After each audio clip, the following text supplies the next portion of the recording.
Nung mga panahon na nagkakasakit yung mga anak ko, may mga time na humihingi ako ng pera sa kapatid ko para makapagbili ng gamot. Pero may mga time talaga na hindi niya ako pinagbibigyan. Mostly talaga, nire-reject niya talaga yung request ko. Kaya talagang napakasakit sa akin. I started to stealing talaga yung jewelry, saka yung retirement money ng mother ko sa vault niya. Sobrang kahihiyan na talaga yung nararamdaman ko para sa pamilya ko na hindi ko maibigay yung dapat na ipinangako sa akin, pinangako ko sa kanila. Kaya nagawa ko yung mga ganong bagay.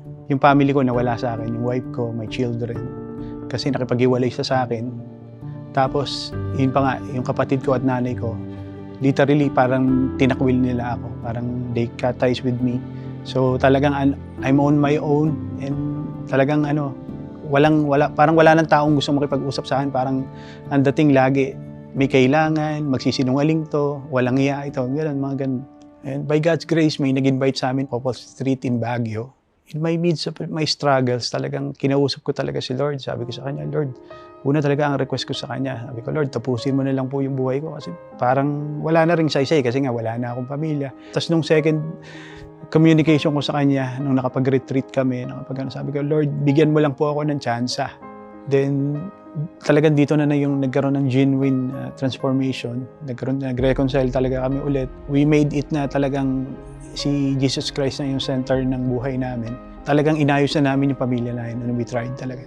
May dumating na milagro sa buhay namin na merong kaibigan. So iniisip nila may pera kami para to start a new business. Sinabi namin talaga na wala kaming budget for that. Siya daw ay nananalangin ng sign kung kanino niya ibibigay yung negosyo or ibebenta.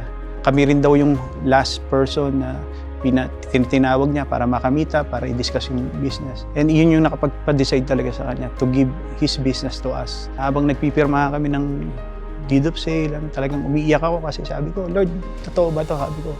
Sabi ko, eto na ba yung pinag-pray ko? Sobrang parang hindi totoo. As someone who will give you a business with nothing in return. Sobrang nakakagulat. Alam niyo po, yung brokenness lang po talaga yung nagbigay sa akin ng kaparaanan po para makilala ko po si Jesus Christ. Kundi lang din po talaga sa grasya po ng Panginoon. Palagay ko po, hindi po ako nandito ngayon at nagsasalita din po sa inyo. Talagang ako po ay isang buhay na patunay na talaga pong may Diyos. Hinihintay lamang po tayo ng Diyos na lumapit po sa Kanya. Isuko po natin ang lahat dahil tunay po ng Panginoon ay mapagmahal at mapagpatawad.